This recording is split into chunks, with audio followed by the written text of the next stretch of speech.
வணக்கம். வேந்தரின் உச்சிவேளை பகல் செய்திகளுக்காக ஆர்த்தி. பிரீதா, முதலில் தலைப்புச் செய்திகள். உத்தரப்பிரதேசத்தில் ஆட்சியை பிடிக்கிறது பாரதிய ஜனதா. உத்தரகண்டிலும் பாரதிய ஜனதா ஆட்சி.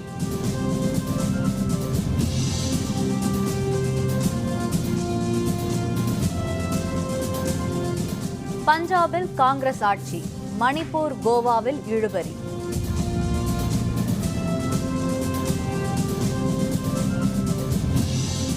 ராமேஸ்வரத்தில் கொலையுண்ட மீனவருக்கு ஸ்டாலின் அஞ்சலி. கச்சத்தீவை மீட்க வேண்டும் என்றும் வலியுறுத்தல்.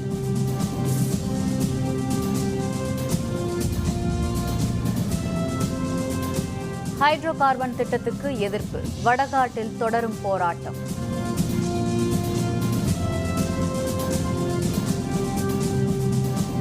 சிவகாசியில் பட்டாசு ஆலை வெடி விபத்து. 2 பெண்கள் உள்பட 5 பேர் பலி.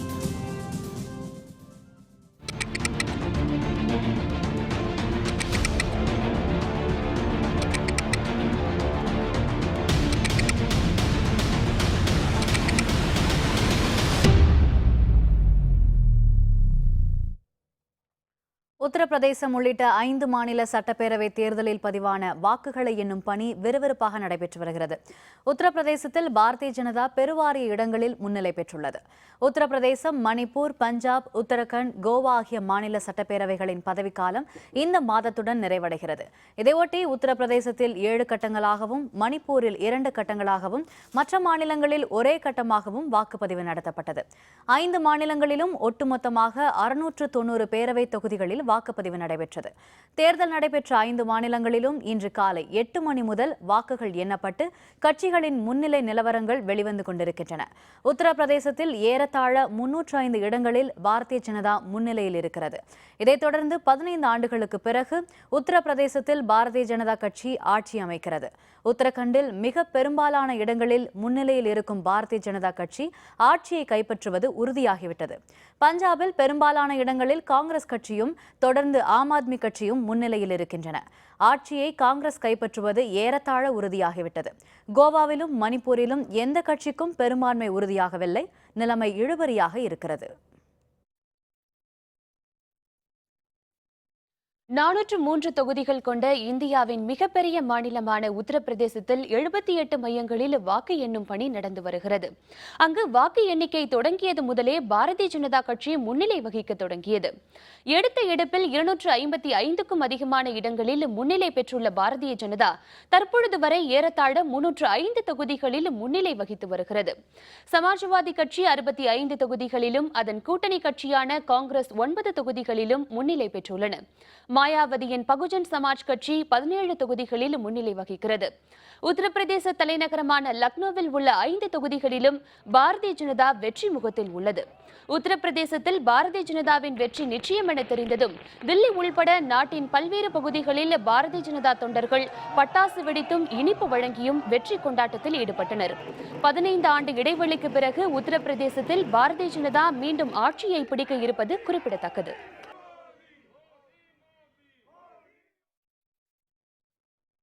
உத்தரப்பிரதேச தேர்தலில் சமாஜ்வாதி கட்சி தோல்வியை தழுவியதை அடுத்து கட்சியின் தலைவரும் மாநில முதல்வருமான அகிலேஷ் யாதவ் மாநில ஆளுநரை இன்று பிற்பகலில் சந்திக்க இருக்கிறார். உத்தரப்பிரதேச சட்டப்பேரவை தேர்தலில் பாரதிய ஜனதா கட்சி தொடர்ந்து வெற்றி பாதையில் விறுவிறுவென முன்னேறி வருகிறது. ஆளும் சமாஜ்வாதி மற்றும் அதன் கூட்டணி கட்சியான காங்கிரஸ் கட்சி ஆகியவை தோல்வியை சந்தித்து வருகிறது. உத்தரப்பிரதேச முன்னாள் முதல்வர் முலாயம் சிங் யாதவின் மருமகளான அபர்ணா லக்னோ கண்டோன்மெண்ட் தொகுதியில் பின்னடைவில் இருக்கிறார். சமாஜ்வாதி தலைவர்களில் ஒருவரான ஷிவ்பால் யாதவ் அவரது தொகுதியில் வெற்றி முகத்தில் இருந்த போதிலும் பாரதிய ஜனதாவின் வெற்றி பற்றி கருத்து தெரிவித்த அவர் மக்கள் அளித்த தீர்ப்பை ஏற்பதாக தெரிவித்துள்ளார். இதனிடையே உத்தரப்பிரதேச முதல்வர் அகிலேஷ் யாதவ் இன்று பிற்பகலில் ஆளுநரை சந்திக்க உள்ளார். தனது பதவி விலகல் கடிதத்தை ஆளுநரிடம் அவர் ஒப்படைப்பார் என எதிர்பார்க்கப்படுகிறது.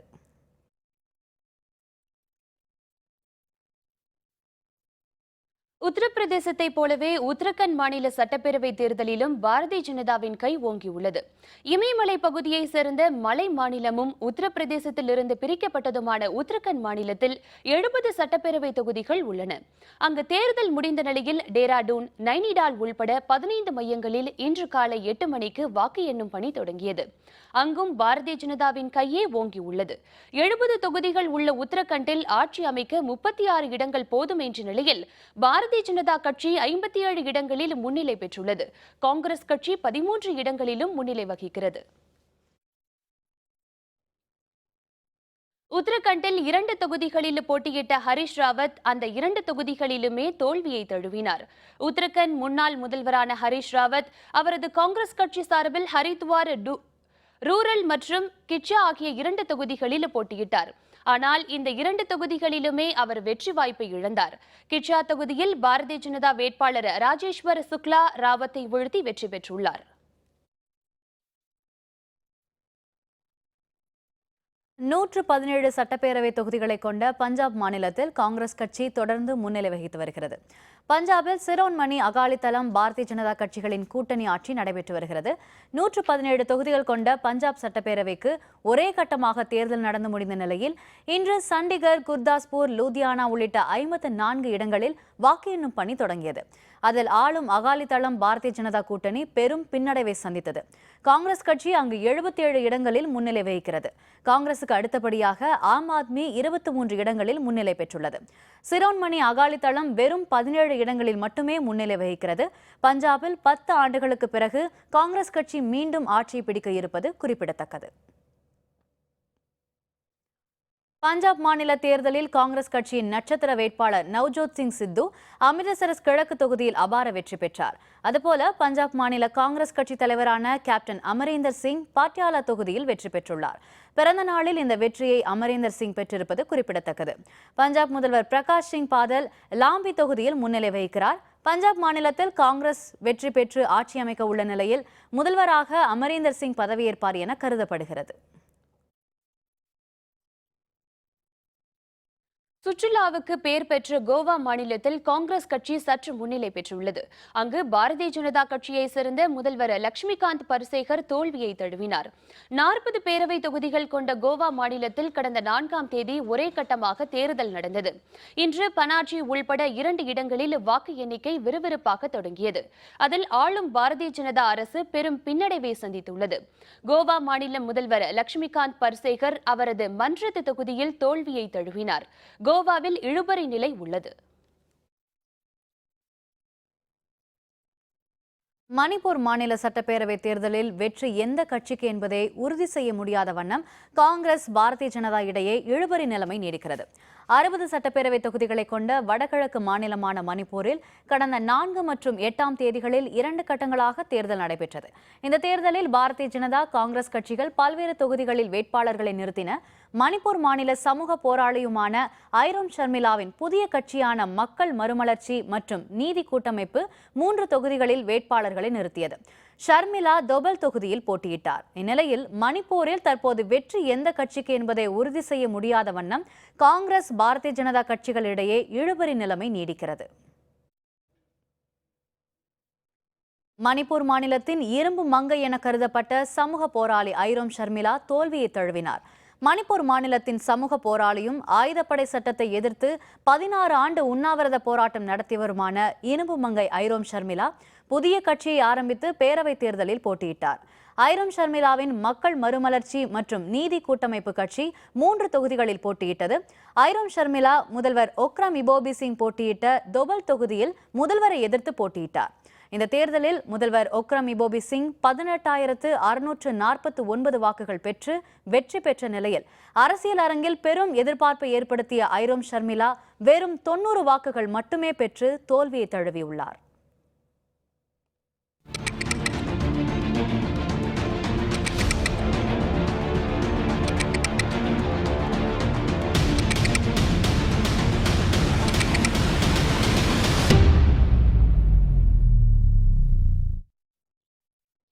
இலங்கையில் மக்களிடமிருந்து கச்சத்தீவை மீட்பதன் மூலமே மீனவர்கள் பிரச்சினைக்கு நிரந்தர தீர்வு காண முடியும் என திமுக செயல் தலைவரும் எதிர்க்கட்சித் தலைவருமான ஸ்டாலின் தெரிவித்துள்ளார். கடந்த 6ஆம் தேதி இலங்கை கடற்படையினரின் துப்பாக்கிச் சூட்டில் பலியான ராமநாதபுரம் மாவட்டம் தங்கச்சி மடத்தை சேர்ந்த மீனவர் பிரிட்ஜோவின் உடலுக்கு ஸ்டாலின் அஞ்சலி செலுத்தினார். இதனைத் தொடர்ந்து தங்கச்சி மடம் சென்ற அவர் மீனவர் பிரிட்ஜோவின் உறவினர்களை சந்தித்து ஆறுதல் கூறியதுடன் மீனவர்களின் போராட்டத்திற்கு திமுக முழு ஆதரவு அளிப்பதாக தெரிவித்தார். பின்னர் செய்தியாளர்களுடன் பேசிய ஸ்டாலின், கச்சத்தீவை மீட்பதன் மூலமே மீனவர் பிரச்சினைக்கு நிரந்தர தீர்வு காண முடியும் என கூறினார். கடந்த 2012ஆம் ஆண்டு கேரள மீனவர்கள் இத்தாலி மாலுமிகளால் சுடப்பட்ட விவகாரத்தில் கேரள மாநில அரசும் மத்திய அரசும் விரைந்து நடவடிக்கை மேற்கொண்டதை சுட்டிக்காட்டிய ஸ்டாலின், தற்பொழுது தமிழக அரசும் மத்திய அரசும் மெத்தனமாக செயல்படுவதாக குற்றம் சாட்டினார். இந்த பிரச்சனைக்கு ஒரு முற்றுப்புள்ளி வைக்க வேண்டும் என்று சொன்னால் கச்சத்தீவை மீட்கிற பணியில இங்க இருக்கக்கூடிய மாநில அரசு உடனடியாக ஈடுபட்டு அதை நிறைவேற்றி தந்தால்தான் இதற்கு ஒரு முழுமையான தீர்வு ஏற்படும் என்பதை தொடர்ந்து நாங்கள் வலியுறுத்தி கொண்டிருக்கிறோம். புதுக்கோட்டை மாவட்டம் வடகாட்டில் மத்திய அரசின் இயற்கை எரிவாயு திட்டத்திற்கு எதிர்ப்பு தெரிவித்து நடைபெறும் போராட்டம் தீவிரமடைந்துள்ளது. மத்திய அரசு இயற்கை எரிவாயு திட்டத்தை திரும்பப் பெற வேண்டும், வடகாடு வானக்கன்காடு பகுதியில் கையகப்படுத்திய விளைநிலங்களை திரும்ப ஒப்படைக்க வேண்டும் என்பன போன்ற கோரிக்கைகளை வலியுறுத்தி புதுக்கோட்டை மாவட்டம் வடகாடு கிராம மக்கள் 7வது நாளாக இன்றும் தொடர் போராட்டத்தில் ஈடுபட்டுள்ளனர். வடகாடு பெரிய கடைவீதி பகுதியில் நடைபெற்று வரும் போராட்டத்தில் பல்வேறு கிராமங்களைச் சேர்ந்த மக்கள் பங்கேற்றுள்ளனர். பெண்கள் சங்கு ஊதியும் ஆண்கள் கருப்பு கொடி ஏந்தியும் ஊர்வலமாக வந்து மத்திய அரசுக்கு தங்களது எதிர்ப்பை வெளிப்படுத்தினர். வடகாடு மட்டுமின்றி நல்லாண்டார் கொல்லையிலும் போராட்டம் தொடர்கிறது. மத்திய அரசு இயற்கை எரிவாயு திட்டத்தை திரும்ப பெற வலியுறுத்தி தமிழக மக்கள் ஜனநாயக கட்சியினர் புதுக்கோட்டையில் ரயில் மறியல் போராட்டத்தில் ஈடுபட முயன்றனர். அவர்களை காவல்துறையினர் தடுத்து நிறுத்தினர். தடையை மீறி மறியலில் ஈடுபட முயன்ற 110 பேரை காவல்துறையினர் கைது செய்தனர். ஹைட்ரோ கார்பன் எடுப்பதற்கான முயற்சியை மத்திய அரசாங்கம் எடுத்துள்ளது. இதில் நெடுவாசல் திட்டத்தை மட்டும்தான் வாபஸ் பெற போவதாக மத்திய அமைச்சரும் மாநில அமைச்சரும் சொல்லி இருக்கிறார்கள். ஏனைய பகுதிகளிலே ஹைட்ரோ கார்பன் திட்டம் எடுப்பது பற்றி எந்த விதமான கருத்தையும் கூறாமல் வாய்மூடி மௌனமாக மத்திய அரசு இருக்கிறது. விருதுநகர் மாவட்டம் சிவகாசி அருகே பட்டாசு ஆலையில் ஏற்பட்ட வெடி விபத்தில் 2 பெண்கள் உள்பட 5 பேர் அந்த இடத்திலேயே பலியாகினர்.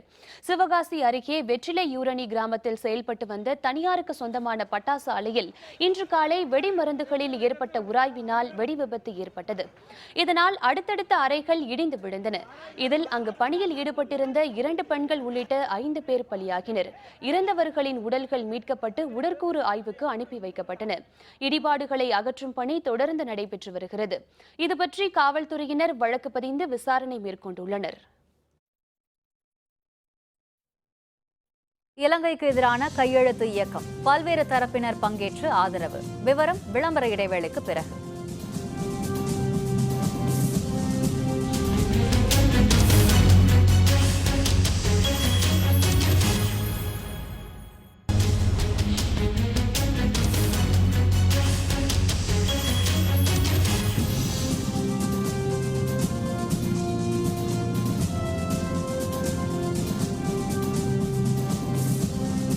செய்திகள் தொடர்கின்றன. உத்தரப்பிரதேச சட்டமன்ற தேர்தலில் பாரதிய ஜனதா கட்சிக்கு கிடைத்துள்ள வெற்றி மோடியின் திட்டத்திற்கும் ஊழலற்ற ஆட்சிக்கும் கிடைத்த வெற்றி என தமிழக பாஜக தலைவர் தமிழிசை சவுந்தரராஜன் தெரிவித்துள்ளார். உத்தரப்பிரதேச மாநில சட்டமன்ற தேர்தலில் பாரதிய ஜனதாவின் வெற்றி உறுதியாகியுள்ளது. இதை சென்னை தியாகராய நகரில் உள்ள பாரதிய ஜனதா தலைமை அலுவலகமான கமலாலயத்தில் பாரதிய ஜனதா தொண்டர்கள் இனிப்புகள் வழங்கியும் பட்டாசுகள் வெடித்தும் கொண்டாடி மகிழ்ந்தனர். அப்போது செய்தியாளர்களுடன் பேசிய கட்சியின் மாநில தலைவர் தமிழிசை சவுந்தரராஜன், உத்தரப்பிரதேச சட்டமன்ற தேர்தலில் பாரதிய ஜனதாவுக்கு கிடைத்த வெற்றி மோடியின் திட்டங்களுக்கு கிடைத்த வெற்றி என தெரிவித்தார். ஆர்கே நகர் இடைத்தேர்தல் பற்றி கருத்து தெரிவித்த தமிழிசை, அங்கு போட்டியிடுவது குறித்து பாரதிய ஜனதா தேர்தல் குழுவுடன் ஆலோசனை நடத்தப்படும் என்றும் ஆர்கே நகர் மக்களிடம் கருத்து கேட்கப்படும் எனவும் தெரிவித்தார். மரியாதைக்குரிய எங்களது அகில பாரத தலைவர் அமித்ஷா அவர்களின் நிர்வாக திறமையினாலும் கடுமையான உழைப்பினாலும் இவை எல்லாவற்றிற்கும் மேலாக மரியாதைக்குரிய நரேந்திர மோடி அவர்களின் திட்டங்களினாலும் உழைப்பினாலும் ஒரு மாபெரும் வெற்றியை 5 மாநிலங்களிலும் பாரதிய ஜனதா கட்சி பெற்றிருக்கிறது. மதவாத சக்திகள் வலிமை பெறுவது நாட்டிற்கு நல்லது அல்ல என இந்திய கம்யூனிஸ்ட் கட்சியின் தமிழ் மாநில செயலர் ரா முத்தரசன் தெரிவித்துள்ளார். சென்னை வள்ளுவர் கோட்டத்தில் இந்திய கம்யூனிஸ்ட் கட்சியின் சார்பில் இன்று பெட்ரோல் டீசல் விலை உயர்வு, தனியார் பால் விலை உயர்வு, மீனவர் படுகொலையை கண்டித்து ஆர்ப்பாட்டம் நடைபெற்றது. ஆர்ப்பாட்டத்தின் போது செய்தியாளர்களுடன் பேசிய முத்தரசன், பாரதிய ஜனதாவின் வெற்றி பற்றி குறிப்பிடும்போது மதவாத சக்திகள் வலிமை பெறுவது நாட்டிற்கு உகந்தது அல்ல என தெரிவித்தார். 5 மாநில சட்டமன்ற தேர்தல் முடிந்து முடிவுகள் வெளியாகி கொண்டிருக்கிறது. பஞ்சாப் மாநிலத்தில் மட்டும் அங்கே இருக்கிற தற்போது இருந்த ஆட்சி அகற்றப்பட்டிருக்கிறது. பொதுவாக தேர்தல் என்று வந்தாலே யார் ஆட்சி நடத்துகிறார்களோ அவர்களுக்கு மாற்றான வேறொரு ஆட்சியை மக்கள் விரும்பி வாக்களிப்பது என்பது ஒரு நடைமுறையில் இருக்கிறது. இந்த தேர்தல் முடிவுகளில் பல மாநிலங்களில் பாரதிய ஜனதா கட்சி அதிக இடங்களிலே வெற்றி பெற்று வருகிற செய்தியில் வருகிறது. மதவாத சக்திகள் பலப்படுவது நாட்டிற்கு நல்லதல்ல. போர்க்குற்றம் தொடர்பான விசாரணையில் இலங்கைக்கு எதிராக கையெழுத்து இயக்கம் இன்று தொடங்கப்பட்டுள்ளது. இதில் எண்ணற்றோர் பங்கேற்று கையெழுத்திட்டனர். இனப்படுகொலைக்கு எதிரான நீதி விசாரணை இருட்டடிப்பு செய்யும் இலங்கைக்கு கண்டனம் தெரிவித்து வீரத்தமிழன் முத்துக்குமார் வீர வணக்க நிகழ்வு குழு சார்பில் இந்த கையெழுத்து இயக்கம் நடைபெற்றது. சென்னை சேப்பாக்கத்தில் தொடங்கிய இந்த நிகழ்ச்சியில் திரைப்பட நடிகர் சத்யராஜ் பங்கேற்று முதல் கையெழுத்திட்டார். நிகழ்ச்சியில் மாநிலங்களவை உறுப்பினர் மைத்ரேயன், இந்திய கம்யூனிஸ்ட் கட்சியின் தேசிய செயற்குழு உறுப்பினர் சி மகேந்திரன், திராவிடர் கழக தலைவர் கி வீரமணி, தமிழ்நாடு வணிகர் சங்க தலைவர் வெள்ளையன் உள்ளிட்ட பலர் பங்கேற்று கையெழுத்திட்டனர். ஐநா மனித உரிமை ஆணையம் இலங்கை இனப்படுகொலைக்கு சர்வதேச நீதிபதிகளை வச்சு அதை விசாரிக்கணும்னு தீர்மானம் நிறைவேற்றி 18 மாசங்கள் ஆகுது. இந்த இனப்படுகொலைக்கு நீதி கிடைத்தே ஆகணும். இவ்வளவு பெரிய ஒரு குழு அமையும் போது நிச்சயமா இது வெற்றி அடையும் அப்படிங்கிற நம்பிக்கை இருக்குது. இது ஒரு இன படுகொலையை எதிர்த்து நடத்தக்கூடிய மற்றொரு இனத்தின் வேதனைப்பட்ட பாதிக்கப்பட்ட இனத்தின் குரல் மட்டும் அல்ல, அதையும் தாண்டி மனிதத்தை காப்பாற்ற வேண்டும். எனவே காப்பாற்றப்பட வேண்டியது ஒரு இனம் என்பதை விட மனிதம், மனிதம், மனித உரிமை என்பதை நன்றாக உணர்த்துவதுதான் இந்த கையெழுத்து இயக்கம். உலக நீதிபதிகளில் ஒருவராக இருக்கக்கூடிய யாஸ்மின் சுக்கா அவர்கள் வெளியிட்டிருக்கக்கூடிய 55 முகாம்களிலே தமிழ் பெண்கள் மிக மோசமாக பாலியல் காரணங்களுக்காக இலங்கை ராணுவத்திற்கு பயன்படுத்தப்பட்டிருக்கிறார்கள் என்பதை அவர் குற்றச்சாட்டாக வைத்திருக்கிறார். இலங்கையின் மீது நடவடிக்கை எடுப்பதற்குரிய நடவடிக்கைகளை உடனடியாக மத்திய அரசு மேற்கொள்ள வேண்டும் என்பதை இந்திய கம்யூனிஸ்ட் கட்சியின் சார்பில் தெரிவித்துக் கொள்கிறேன். சிங்கள ஆட்சியாளருக்கு மேலும் 2 ஆண்டு காலம் கொடுப்பது சரிதானா, முறைதானா, தகுமா என்ற கேள்வியை உலகெங்கும் வாழ்கின்ற ஈழத்தமிழர்கள் மட்டுமல்ல, அனைத்து தமிழர்களும் மனித உரிமையாளர்களும் எழுப்பி இருக்கிறார்கள். ஆகவே ஐநா மன்றம், மனித உரிமை ஆணையம் உடனடியாக இந்த சிக்கலை ஐநா மன்ற பொதுச்சபைக்கு எடுத்துச் செல்வதற்கு வழிவகுக்க வேண்டும். இந்த சர்வதேச நீதிபதிகளை வச்சு விசாரணை நடத்தணும் அப்படின்ற அளவுக்கு நம்ம இப்ப கோரிக்கை வச்சிருக்கிறோம். அப்ப ஏற்கனவே இந்த நீதிபதிகள் தாமதப்படுத்துறாங்க அப்படின்றது வெளிப்படையா தெரியுது. இந்த நிலை மாறணும். நீதி அனைவருக்கும் சமம். அதனால இதுல பெரும்பான்மையான தமிழ் மக்கள் எல்லாரும் ஒன்று சேரணும், அழுத்தமா குரல் கொடுக்கணும். சர்வதேச நீதிமன்றத்தில் நிறுத்தப்பட்டு இலங்கை தண்டிக்கப்பட வேண்டும். சர்வதேச நீதிமன்றம் தன்னுடைய பெருமை நிலைநாட்டிக் கொள்வதற்காகவாவது உலக மக்களிடமெல்லாம் நம்பிக்கையை நிலைநிறுத்திக் கொள்வதற்காகவாவது இலங்கை ராணுவத்தின் மீது, இலங்கை அதிபரின் மீது உடனே நடவடிக்கை எடுக்க வேண்டும். கோவை விமான நிலையத்தில் ஏர் அரேபியா பயணிகள் விமானம் மூலம் வந்த 1 கிலோ கடத்தல் தங்கத்தை சுங்கத்துறை அலுவலர்கள் பறிமுதல் செய்தனர். ஐக்கிய அரபு அமீரகங்களில் ஒன்றான சார்ஜாவிலிருந்து கோவை விமான நிலையத்துக்கு ஏர் அரேபியா பயணிகள் விமானம் இன்று காலை 4:10 மணிக்கு வந்தது. இந்த விமானத்தில் தங்கம் கடத்தப்படுவதாக சுங்கத்துறை அலுவலர்களுக்கு ஏற்கனவே தகவல் கிடைத்த நிலையில் விமான பயணிகளிடம் அவர்கள் சோதனை நடத்தினர். அப்போது கேரள மாநிலம் மலப்புரத்தைச் சேர்ந்த கரீம் சாஜித் என்பவரை சந்தேகத்தின் பேரில் அலுவலர்கள் தனியார் மருத்துவமனைக்கு அழைத்துச் சென்று சோதித்தனர். அப்போது அவர் உடலுக்குள் துண்டு துண்டாக 1 கிலோ தங்கத்தை கடத்தி வந்தது தெரியவந்தது. இதன் மதிப்பு ஏறத்தாழ 25 லட்சம் ரூபாய். கரீம் சாஜித்தை கைது செய்த சுங்க அலுவலர்கள் அவரிடம் விசாரணை நடத்தி வருகிறார்கள். வேலூர் மாவட்டத்தில் கண்டெய்னர் லாரி மீது கார் மோதி விபத்திற்குள்ளானதில் 2 பலியாயினர். படுகாயமடைந்த 3 பேர் சிகிச்சைக்காக தனியார் மருத்துவமனையில் அனுமதிக்கப்பட்டுள்ளனர். சென்னையிலிருந்து தருமபுரி நோக்கி சென்ற கார் வேலூர் மாவட்டம் பொய்கை தேசிய நெடுஞ்சாலை அருகே சென்றபொழுது கட்டுப்பாட்டை இழந்து முன்னால் சென்ற கண்டெய்னர் லாரி மீது மோதியது. இதில் காரில் பயணம் செய்த 2 பேர் அந்த இடத்திலேயே பலியாகினர். விபத்து பகுதிக்கு விரைந்து வந்த விருஞ்சிபுரம் காவல்துறையினர் படுகாயமடைந்த 3 பேரை மீட்டு தனியார் மருத்துவமனையில் அனுமதித்தனர். இறந்தவர்களின் உடல்களை மீட்டு உடற்கூறு ஆய்வுக்காக வேலூர் அரசு மருத்துவமனைக்கு அனுப்பி வைத்தனர். விபத்து பற்றி விசாரணை நடந்து வருகிறது. இந்த ஹைவேஸ் ரோட்டில் வந்து அதிகமாக ஆக்சிடென்ட் ஆகுதுங்க. பொய்கை சந்தையெல்லாம் கூடுது. அதனால் மக்கள் ஸ்கூல் பசங்கள்லாம் நிறைய போகிறதுனால நம்ம எல்லாமே பாதிப்பு உண்டாகுது. இந்த ஹைவேஸில் வந்து கொஞ்சம் நடவடிக்கை எடுத்தாக்க நம்மளுக்கு நல்லாயிருக்கும். ஈரோடு மாவட்டம் கோபிச்செட்டிப்பாளையம் அருகே சூறாவளி காற்றுடன் பெய்த கனமழையால் 5000 ஏக்கர் பரப்பளவில் பயிரிடப்பட்டிருந்த வாழை மரங்கள் சேதமடைந்ததால் உரிய இழப்பீடு வழங்க விவசாயிகள் கோரிக்கை விடுத்துள்ளனர். கோபிச்செட்டிப்பாளையம் அருகே உள்ள நாகதேவன்பாளையம், வெள்ளியங்காட்டுப்புதூர், ஐயம்புதூர், கொரவம்பாளையம், காவேரிப்பாளையம் ஆகிய கிராமங்களில் வறட்சியையும் பொருட்படுத்தாமல் ஆழ்துளை கிணறுகள் அமைத்து சொட்டு நீர் பாசனம் மூலம் வாழை சாகுபடி செய்யப்பட்டுள்ளது. இந்நிலையில் சூறாவளி காற்றுடன் பெய்த கனமழையால் சுமார் 1 லட்சத்திற்கும் அதிகமான வாழைகள் முற்றிலும் சேதமடைந்தன. இதனால் கவலையடைந்துள்ள விவசாயிகள் கடன் பெற்று வாழை சாகுபடி செய்துள்ளதால் தமிழக அரசு உரிய இழப்பீடு வழங்க வேண்டும் என கேட்டுக்கொண்டுள்ளனர். நான் வாழை 2000 வாழை பயிர் வண்டி இருந்தேங்க. சொட்டு நீர் அமைச்சு பயிர் வண்டி இருந்தேங்க. ஆனால் மழையத்தை ரொம்ப பார்த்துட்டு இருந்தேங்க. மழை வந்து பெரிய சூறாவளி காட்டினால வந்ததுனால நேற்று பேருந்து சூறாவளி காட்டினால என்னுடைய 2000 வாழை கதிலையும் செவ்வாழையும் முழுசாக முறிஞ்சிடுச்சுங்க. இப்போ கடனை வாங்கி பண்ணதுனால வாழை முழுசாக முறிஞ்சிட்டதுனால அந்த கடன் எப்படி கட்டுறதுன்னு தெரியல. ஆனால் இதுக்கு வந்து நான் அரசு வந்ததுக்கு ஒரு உரிய நடவடிக்கை எடுத்து பண்ணாதான் நாங்கள் விவசாயத்தை மேலும் தொடர முடியும். வருஷம் இதே மாதிரி வந்து இந்த மாதிரி சூறாவளி காத்தினால வந்து நிறைய வாழைகள் வந்து சேதமாயிட்டு தான் வருது. இதுக்கு வந்து அரசு வந்து எந்த நடவடிக்கையுமே வந்து எடுக்கிறது இல்லை. தனிநபர் வந்து பயிர் காப்பீட்டு வந்து கொடுத்தா மட்டும்தான் வந்து விவசாயிகளுடைய வாழ்வாதாரம் வந்து காப்பாற்றப்பட முடியும். நாங்கள் வந்து பல முறை வந்து இதை பற்றி நாங்கள் வலியுறுத்திட்டே இருக்கிறோம். ஆனால் அரசு வந்து இது எங்களை பற்றி வந்து ஒருபோதும் வந்து கண்டுக்கிறதே கிடையாது. புதுச்சேரி மாவட்டம் திருக்காஞ்சியில் மாசி மகத்தையொட்டி இன்று தீர்த்தவாரி நடைபெற்றது. இதில் ஏராளமான பக்தர்கள் கலந்து கொண்டு சுவாமி தரிசனம் செய்தனர். புதுச்சேரியை அடுத்த வில்லியனூர் திருக்காஞ்சியில் மாசி மகத்தை முன்னிட்டு இன்று தீர்த்தவாரி நிகழ்ச்சி நடைபெற்றது. இதையொட்டி அப்பகுதியில் உள்ள பல்வேறு கோவில்களில் இருந்து உற்சவர்கள் திருக்காஞ்சியில் அமைந்துள்ள கங்கவராக நாதேஸ்வரர் கோவிலுக்கு கொண்டு வரப்பட்டனர். இதைத் தொடர்ந்து கோவில் அருகே உள்ள சங்கராபரணி ஆற்றில் உற்சவர்களுக்கு நடைபெற்ற தீர்த்தவாரியில் பல்லாயிரக்கணக்கான பக்தர்கள் பங்கேற்று மறைந்த தங்களது முன்னோர்களுக்கு திதி கொடுத்து தர்ப்பணம் செய்தனர். தொடர்ந்து பல்வேறு பகுதிகளில் இருந்து கொண்டுவரப்பட்ட சுவாமிகளை பக்தர்கள் தரிசனம் செய்தனர்.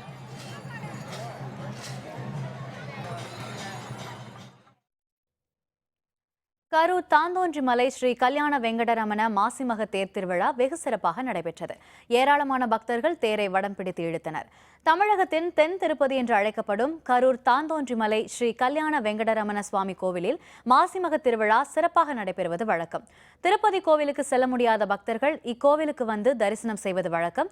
இத்திருக்கோவிலின் மாசிமக திருவிழா கடந்த 3ஆம் தேதி கொடியேற்றத்துடன் துவங்கியது. திருவிழாவின் முக்கிய நிகழ்வான திருத்தேர் வடம் பிடிக்கும் நிகழ்வு இன்று நடைபெற்றது. போக்குவரத்து துறை அமைச்சர் எம்.ஆர். விஜயபாஸ்கர், மாவட்ட ஆட்சியர் கு. கோவிந்தராஜ் ஆகியோர் வடம் பிடித்து துவக்கி வைத்தனர். ஆயிரக்கணக்கான பக்தர்கள் கோவிந்தா கோவிந்தா என்ற முழக்கத்துடன் தேரெழுக்க தேரில் ஸ்ரீ கல்யாண வெங்கடரமணர் ஸ்ரீதேவி பூதேவியுடன் முத்தங்கி அலங்காரத்தில் பக்தர்களுக்கு காட்சியளித்தார். பல ஆயிரம் பக்தர்கள் இந்த தேரோட்ட நிகழ்ச்சியில் பங்கேற்றனர். தாந்தோணிமலை பிரசித்தி பெற்ற கோவில் இது. இந்த கோவிலில் எப்பயும் வருஷம் மாசி மக திருவிழா நடக்கும் பொழுது நாங்கள் எப்பயுமே எங்கள் தாந்தோணிமலை ஏரியா மக்கள் எல்லாமே தேர் எழுப்போம். ரொம்ப சிறப்பு வாய்ந்த கோவில். இந்த கோவிலை இந்த தாந்தோணிமலையில் பெருமாளுடைய அருளை பெற்ற எல்லாருமே நல்லா இருக்கும். பக்தர்கள் வந்து மனமுருகி பிரார்த்தனை செய்தார்கள் என்றால் அந்த வரங்கள் உடனடியாக கிடைப்பதாக அனைத்து பக்தர்களும் சொல்லுகின்றனர். அதுபோல் தானாக தோன்றி காட்சி கொடுத்த தலமாக இருக்கின்ற காரணத்தினால் இங்கு மாசி மாதமும் புரட்டாசி மாதமும் பிரம்ம உற்சவம் மிக சிறப்பாக நடைபெறுகிறது. இந்த மாசி மகத்திலன்றைக்கு இந்த தேர் திருவிழா மிக சிறப்பாக நடைபெறுகிறது. உணவு விடுதியில் புகுந்த துப்பாக்கிச் சூடு, 2 பேர் பலி, 1 படுகாயம். விவரம் விளம்பர இடைவேளைக்கு பிறகு.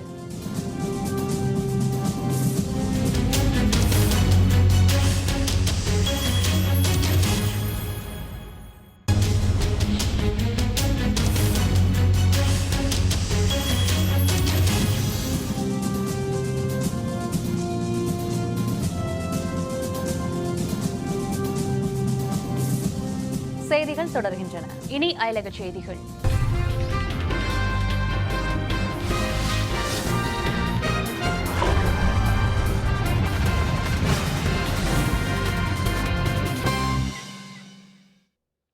சுவிட்சர்லாந்து நாட்டில் விடுதி ஒன்றில் புகுந்த அடையாளம் தெரியாதவர்கள் சுட்டதில் 2 பலியாகினர், 1 படுகாயமுற்றார். சுவிட்சர்லாந்தின் பசல் நகரில் உள்ள விடுதிக்குள் துப்பாக்கியுடன் நுழைந்த 2 அங்கிருந்தவர்களை நோக்கி சரமாரியாக சுட்டனர். இதில் 2 பேர் பலியாகினர், 1 படுகாயமுற்றார். இதையடுத்து துப்பாக்கிச்சூடு நடத்தியவர்கள் அங்கிருந்து தப்பி ஓடிவிட்டனர். இதுபற்றி விசாரணை மேற்கொண்டுள்ள காவல்துறையினர் தப்பி ஓடியவர்களை தேடி வருகின்றனர். துப்பாக்கிச்சூட்டிற்கு இலக்கான 3 அல்பேனியா நாட்டை சேர்ந்தவர்கள் என தெரியவந்துள்ளது.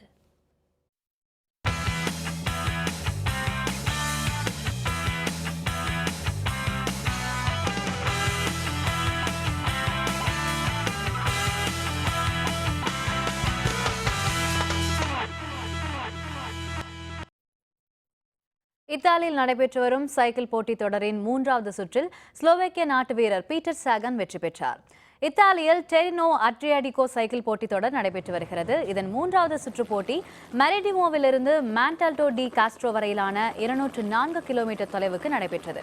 இந்த போட்டியில் சிறப்பாக சைக்கிளை இயக்கிய பீட்டர் சாகன் 4 மணி 51 நிமிடங்கள் 59 நொடிகளில் பந்தய தொலைவை கடந்து முதலிடம் பிடித்தார். 2வது இடத்தை இத்தாலி வீரர் இலியா விவியானியும் 3வது இடத்தை பெல்ஜியம் வீரர் ஜூர்ஜென் ரோலாண்ட்ஸும் பெற்றனர்.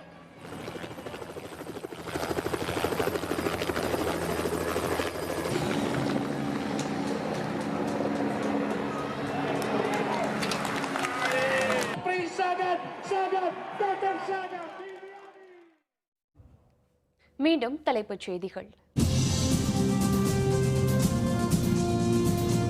உத்தரப்பிரதேசத்தில் ஆட்சியை பிடிக்கிறது பாரதிய ஜனதா, உத்தரகண்டிலும் பாரதிய ஜனதா ஆட்சி.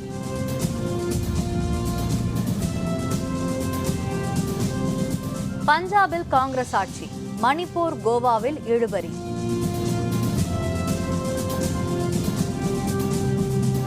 ராமேஸ்வரத்தில் கொலையுண்ட மீனவருக்கு ஸ்டாலின் அஞ்சலி, கச்சத்தீவை மீட்க வேண்டும் என்றும் வலியுறுத்தல்.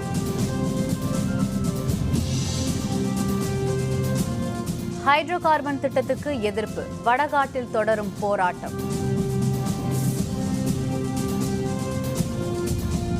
சிவகாசியில் பட்டாசு ஆலை வெடி விபத்து, 2 பெண்கள் உள்பட 5 பேர் பலி. இத்துடன் வேந்தரின் உச்சிவேளை பகல் செய்திகள் நிறைவடைந்தன. மீண்டும் மாலை 6 மணிக்கு வேந்தரின் அந்திமாலை குறுஞ்செய்திகளில் சந்திப்போம். வணக்கம்.